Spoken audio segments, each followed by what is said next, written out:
This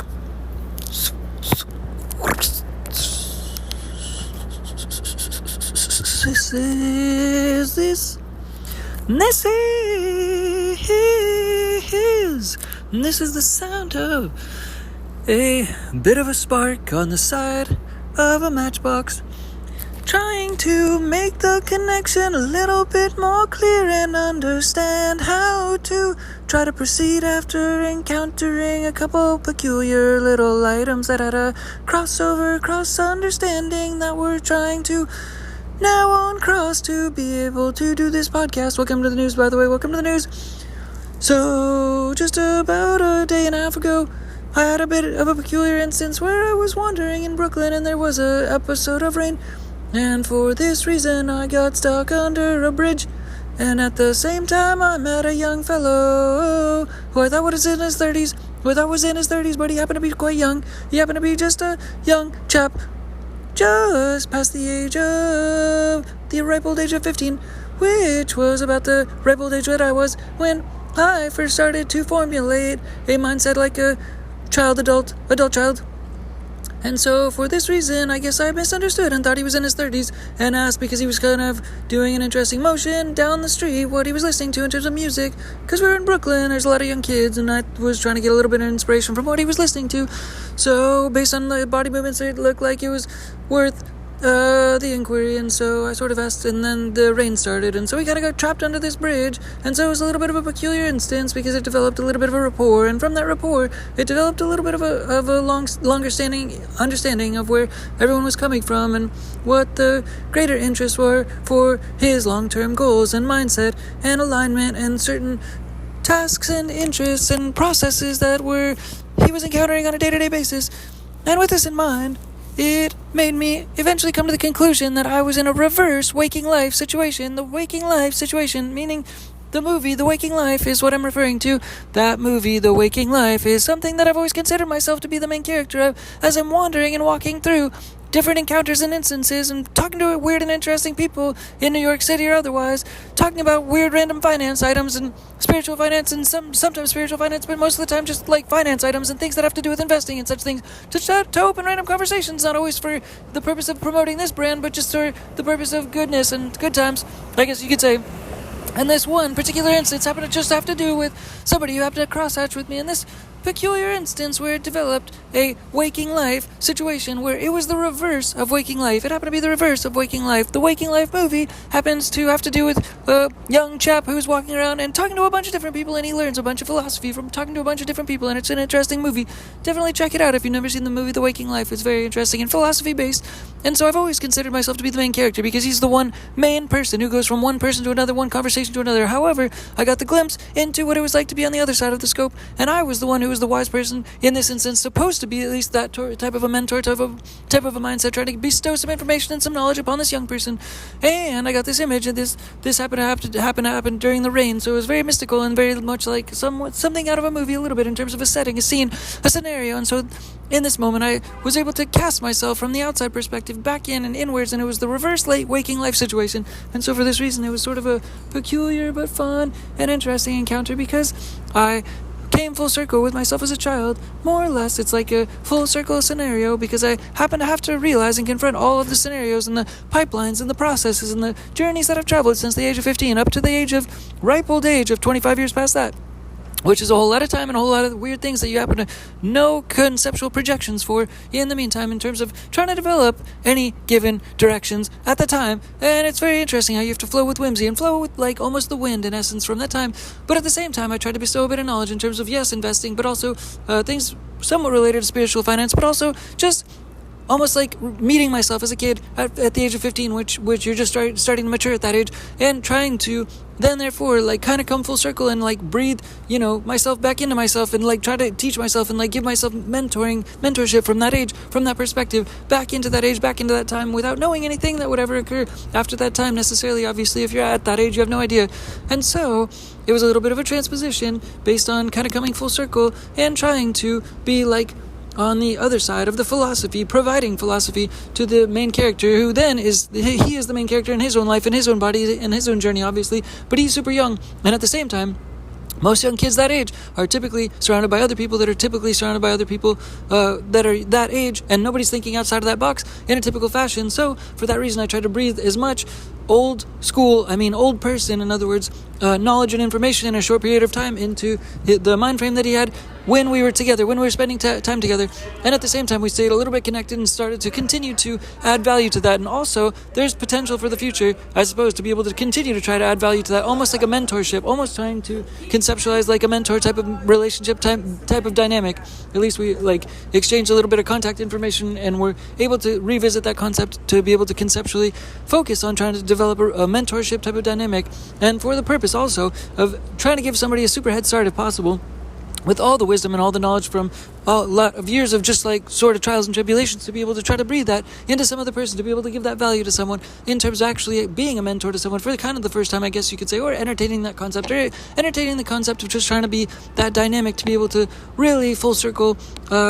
almost revisit childhood and really just try to supercharge what childhood could or would conceivably, conceptually be if you had the right straight line, hyper-focused guidance, if you will, from how much I would like that in the future to look back on the past. Kind of connects me with that childhood person of myself as the past, to be able to try to throw that string and that rope back to somebody who's that age, to be able to try to pull them forward into the future in terms of just mindsets and technology and other items and resources and research that's been done in the past, to be able to try to connect that rope with myself as a childhood, to make that full circle complete that full circle mindset.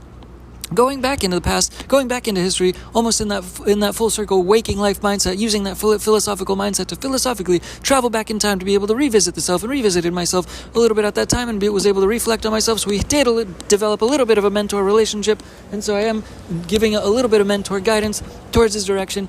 going forward, and we'll have to see how it unfolds after all. But aspirationally, I was going to try to project aspirationally, if I was to aspirationally project, if I was going to hire myself at age 15, basically these days, to try to have myself as a little friend and do tasks and such things. It would entail filming on a pretty consistent basis, but at the same time, tasks, back office, learning technology in an accelerated way that can only just significantly accelerate a young person into their greater ages, if they have significant acceleration at a young age, while everybody else is doing high school type of things, and then somebody else just accelerates them out of nowhere, because nobody's trying to accelerate at that age typically. So it's kind of like a leg up. Even sometimes people get internships, but not usually at that age, so it's kind of hoping to give an extra leg up on an extra leg up in terms of time. Yeah. So we'll float into the next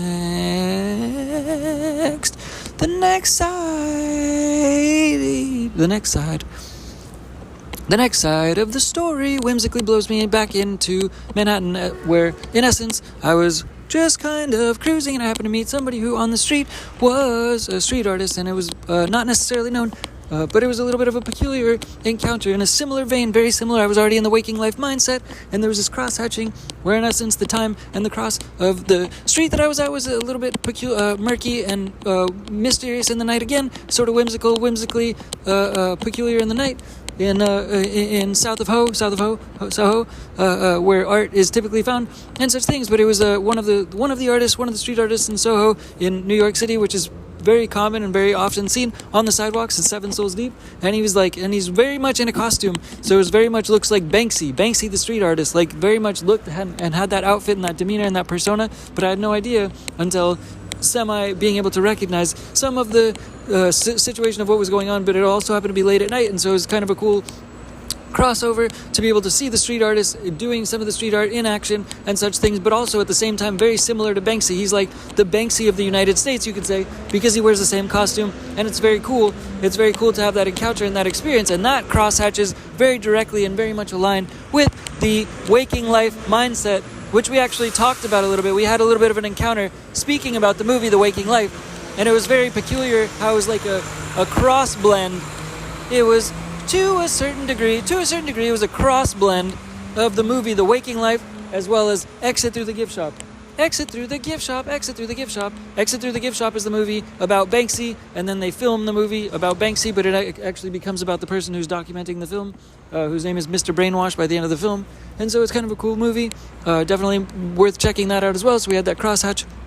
scenario, but at the same time we talked about the movie The Waking Life at the same time, because I actually still was it was familiar, the experience with the younger lad from like a few hours before that, or a few hours like the day before that in essence, and so we had those encounters fresh, and so the whimsy still traveled from that one experience to the next, and the Waking Life mindset was still present, but at the same time we had the other mindset, which is the street art mindset from the Exit Through the Gift Shop movie at the same time, and I even said at the same time we were talking that this feels surreal, this feels like I am in the Waking Life, and I was full circle mindset with my childhood. So I was full circle with my childhood, trying to hold myself like a friend to myself at the ripe young age of 15, and trying to feed in the interesting full circle pipeline mindset of philosophically traveling through time and flowing and floating through all of the experiences from then to now, and experiencing and connecting all the synapses, and then at the same time already in the Waking Life mindset, and then at the same time the Exit Through the Gift Shop mindset was activated, was initiated, all at the same time of having this conversation with him whimsically in the street, and it was very surreal, like I was talking to Banksy. I felt like I was talking to Banksy in the movie The Waking Life. That's how it felt in reality. And then by the end of it all, he ended up finishing some of the street art he was doing, and then in essence, through a little bit of whimsy and through a little bit of side wandering on some sidewalks back and forth, he finished a bit of art, and he had an interesting pen, a white pen, and he like somehow left it on the sidewalk, and like by whimsy I happened to find it, and so I have that now, and that's kind of cool, because that happens to be like kind of like a wand. In essence, it's kind of a wand, and it's meant to be a wand because like that wand is a representation, and it's representative of like the street art that I'm trying to somewhat do, that's in combination with philosophy, which is also known as business music, which is also known as spiritual finance, I guess you could say. So like the combination of these dynamics is something that we're trying to, in essence, project into something that's like two frictional items materials, crossing each other and cross-blending each other and rubbing on each other and causing traction among one another, so that ultimately it causes a spark. It causes a spark, which was the sound in the beginning of the podcast. The sound in the beginning of the podcast was a spark. Something to that effect. So we're trying to cross-blend the two energies to develop a spark for music, actual business music, actual spiritual finance, actual philanthropy energy, all of those things, all of those energies, those all equal each other in essence. And so we're trying to spark that by those two energies, those two film energies kind of crossing over each other and cross-blending and causing friction, and having that conversation, that encounter with Seven Souls Deep, and then finding the, who's the artist, and then on Instagram as well. And then finding the wand, the magic wand, which is his pen for writing and painting these magical notes and art pieces which he paints for me to find, and then therefore have the magical wand to be able to develop this full circle mindset, to be able to cross blend and spark the connection between the Waking Life and the Exit Through the Gift Shop mindsets, to be able to spark a new type of street art known as business music to the world, also known as music, trying to it's difficult to try to get into the mindset of developing more so singing in this fashion, to be able to try to do more singing in this fashion, and then cross-blend it with more and more EDM music, punk EDM music. We're trying to do it and then get it in the mainstream and actually tour around in the world to be able to develop this type of music, which we're touring, and also like putting street art on the ground in terms of vinyl street art on the ground. That is sort of like there was something called coconut collab. No, what was it called? Coconut collab. It was a yogurt coconut collab, something like that. Coconut something collab, coconut whatever it's called. That's not the second word. Coconut cult. That's what it is. And they had a vinyl advertisement on the ground. So with this pen, with this wand, he bestowed upon me the street art magic to be able to start doing vinyl art pieces on the ground. So we want to try to make games for change by putting vinyl art pieces on the ground all over the world. So people can obviously pick them up if they wanted to, so it's not like complete vandalism or whatever. It's not vandalism at all is the purpose, because they can be picked up, they can be removed from the ground, but they're still vinyl, and they cause art, and they also cause the ability to be able to look at what's on the ground. And there also could be like a QR code, just like the Coconut Cult advertisement had before, but that is meant to cause connections to other phones around the world, to be able to cause games for change energy, and change the world through games, through vinyl street art, connections and placements of QR codes that are able to connect phones and people around the whole world by a conceptual vinyl street art on the ground, new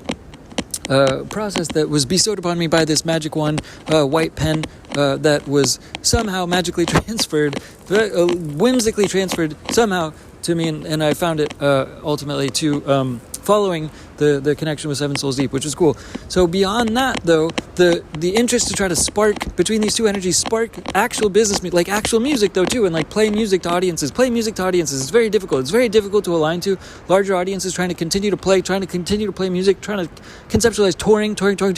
going from city to city, having like a touring mindset, having a touring schedule. It's very difficult to sustain this energy. It's very interesting to try to continue to do this, but it's very ambitious to try to continue to do this, and also to have that cross-hatching to make an explosion, expansion, in other words, expansion from this friction of this new energy to make this business music, type of business music, philanthropy, type of spiritual finance, and philanthropy energy all explode, like cross-hatching and developing new chemistry, like in the air, like new methodology, new wavelengths in the air, because we're trying to do actually off the back end. If we ever do tour, if we're able to tour and take like the stages in different places in the world, if there's ever a way to be able to transfer this weird voice and this weird singing into punk EDM music that's somehow respected enough to be able to get on stages and continue to tour the world, somehow get a notoriety and a stage, that we get this business music, spiritual finance energy into the air, and that then therefore translates into the street art, which has to do with then therefore the vinyl, the vinyl street art all over the world, that can be able to connect people, and just like through sticker or vinyl stickers, that's able to connect people all around the world. And it's not meant to be vandalism, because the stickers can be removed very simply with vinyl can be removed very simply. It's meant to be one of those materials that hopefully can spread around the whole world, that can be easily removed, but at the same time it causes games for change. So if it stays there and it also can travel, then that's okay. It's part of the game. It's okay for that to happen, in other words, and it's part of the game to be able to continue to develop new nodes around the whole world for everybody to connect to. But continuing to try to do music causes this new spark. It's this new expansion of new energy as a new brand in the music space, which is very unfamiliar. It's a very unfamiliar feeling, but being able to try to connect with different audiences, and like half DJ, half sing, I guess you could say, and like do this like similar to the music like we're trying to do in like singing now. It's kind of like punk style, but like it's a little bit difficult, and it's a little bit difficult to actually put it down in a recording fashion where it's like more so like contributing to a music brand as opposed to like a podcast brand. It's very difficult. And so we were trying to align with the different strategies and the different processes to get the different tools in line to be able to actually tour. And upon doing that, that's where on the back end of actually doing actual music, like if we were touring in a given place, if we were doing a given venue, if we were playing music at a given venue, for example, then at the back end of that, any given like money, for example, that was made from that, any given processes in terms of ambition to be able to develop obvious like promotion for that process, develops energy that would come into a concert hall or into a venue, for example, to be able to watch music be played. And then on the back end of that music, there should be some flash mob or philanthropy energy being built or somehow spread out into the local community. There would be like local community, like type of flash mob, type of street art, type of situations that would be on the back end of most attempting to on kind of most of the like the playing of shows, the playing of music. A lot of it has to do with filming music. A lot of it has to do with filming and being able to do films and do like different things. So that's part of the concerts. It's one fluid brand. It's one fluid energy. It's one fluid marketing process to a certain extent. But playing live music would actually necessitate being physically present in a specific place, in a specific physical location, in a specific aspect of the world. And for that reason, upon doing that and upon being in specific places at specific times to be able to try to play specific shows, that would then therefore cast this crosshatch of energies that I'm talking about between the waking life energies and business music and spiritual finance, and at the same time the exit through the gift shop energies, where all these energies are crossing together, where we have business music, philanthropy, and street art happening, where we're trying to ricochet into local cities and be able to go do philanthropy into local cities that we go play music at, business music at, and we'll actually try to go do physical philanthropy, do volunteerism, and do play music on a stage, in essence, and then transfer that energy into going and doing volunteerism out into the city, building houses, building a church, building some kind of a process that revolves around doing philanthropy. And then on the back end of that philanthropy, we want coverage, media coverage, so that on the back end of that, there's continuous influence and positive resonance of philanthropy energy being contagious, in essence, on the back end. So we want this spark of these two energies of, in essence, like the waking life and the exit through the gift shop energies to be the spark to ignite, to try to ignite the philanthropy energy to spread to